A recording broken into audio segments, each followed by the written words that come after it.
and we're doing a project on government waste and abuse of taxpayer dollars. And we recently found, well, first of all, have you taken a trip to the mainland lately? Yes. Do you remember about how much you paid for your plane ticket? It was to the West Coast. I believe I paid $300. Wait. Or was it $5? No, $5. It was in October, and it was about $500 round trip. What if you, that's a pretty fair price, I would say. What if you found out that a state employee had spent $3,000 for a one-day trip to California on the taxpayer dime? That's excessive. What if you found out that it was to attend the Grammy Awards? Oh. Yeah, I mean, no.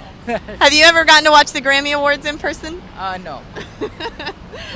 Can you think of any reason why that might be a good use of taxpayer dollars? Well, I know we support the getting Hawaiian music out into mainstream, but maybe I don't know. And then just a couple last questions. Did you have an opinion on the rail project? Not really. I'm one of those. I'm still not sure about if it's needed or not. Fair enough. Uh-huh. Do you have an opinion then on taxpayer money, specifically $3 million and more, being spent to promote the rail project? Promote it? Yeah, I'm not sure about that. All right, no, that's fine. Any examples of waste, government waste that you've seen that we might check out? Not that I know of firsthand. Okay, no, that's fine. Thank you so much for your help. I appreciate it. You're welcome. That's true. We're trying to bring attention to it, though. Good, particularly in this time with all the budget deficit and what have you. I know, and the sad thing is that in the amount of time that it took to research this, the bills in Congress start going from billions into trillions. So, and they're going to conceal the pork now. Since Obama said there'll be no earmarks, now you watch the politicians, they'll conceal it as many different ways they can, because you're not going to defeat pork. Too many members of Congress count on pork to stay elected. Did you have an opinion on the Honolulu rail project? Oh yeah, I mean, we can't afford it. I mean, it's so expensive, it's unbelievable. It's never going to be paid back. Property taxes will have to be raised by at least 40% to pay for it. And they're building it out in Kapolei first, which makes no sense whatsoever. Right. And where is it going to go, the first section? It's going to go to Ala Moana. The shoppers will love it. What do you think about taxpayer money, I think to the tune of $3 million or more, being used to promote rail? Well, I'm very upset about it because the mayor and his crew lied to the people. For example, they kept talking about how wonderful it was in Charlotte, North Carolina, except that was light rail, not heavy rail, which he's promoting here. If we would put in light rail, it'd make a lot of sense. It would cost a fraction of what the billions and billions that they're talking about.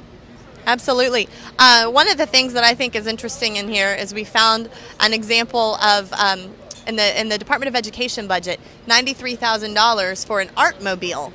So we called the Contemporary Museum, which is supposed to house the Artmobile, to find out what it is, and they said it hasn't been operating since 2002. What do you think about that?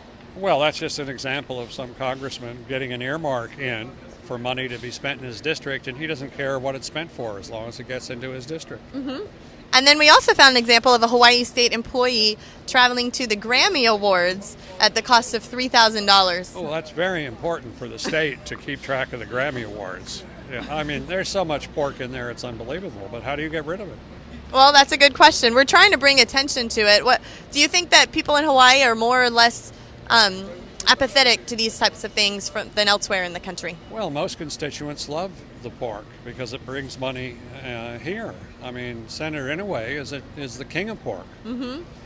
And he's done a very good job of dumping money into Hawaii. So who's going to object if the money's coming here? It means jobs. It means people have more money. It doesn't matter that it hurts the country. Excellent. I mean, all these pork projects are doing is running up the budget deficit. Absolutely. I mean, we are in serious trouble with the budget deficit. I don't know if you saw the movie, the documentary that IOUSA? Yeah, IOUSA. You know, and what are we going to do? And now we're adding another $1 trillion to the debt. Who's going to keep loaning us money? There are artists in this state who have profited to the tune of $500,000 for artwork that some of it's displayed in elementary schools. What do you think about that? $500,000. I would hope to make that, in a lifetime. And the arts are definitely necessary, but in order to, I think the money could probably go elsewhere, especially if it's being used with, money that your hard-earned money as a taxpayer. Especially when they're cutting music and art programs from the schools themselves. Precisely, and I heard they are paying $100,000 for an Artmobile that doesn't go anywhere or do anything. So, excellent. So, as a Honolulu taxpayer and a Hawaii taxpayer, do you think you're getting your money's worth? What do you see? Well, when we place our vote to elect people into public office, you would hope that they're going to treat that responsibility with the utmost respect and to vote according to their constituents. And I think historically that has not been the case. I would hope going forward that there could be some of that, in our current and future legislature. But in my own opinion, not following it on a very close basis, but it's somewhat discouraging and disappointing to see a legislator with all of these different issues that are brought forth on the earmarks on different bills and things. Politics is politics, and poly meaning mini and ticks meaning ticks. So it's almost somewhat expected, as disappointing as it is. Have you ever golfed at the Alawai golf course? I refuse to golf at the Alawai golf course, even though it is the closest golf course to my personal residence, because it takes forever to get on the tee box, and it's yeah. I've heard it's the busiest golf course in the world, yet you can pay $12 for green fees. If you're a senior in the twilight hours, you can pay $4 for green fees. Why don't they raise the prices if they have these long lines? Oh, that's a good question. I think the public courses in general try to keep a pretty on par level of the prices, but inflation adjusted, it should probably increase at a certain level every year just to keep up and make sure that they're not losing money or having a losing money operation. I would say, which they are, by the way.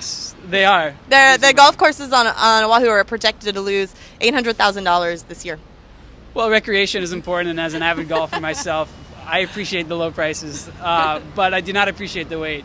And most of the courses I would go to, if it's going to be that price, you would want it to be as low as possible if you're going to wait forever. But if you raise the prices, especially on a tourist basis, that would probably be the best thing to look at, I would think.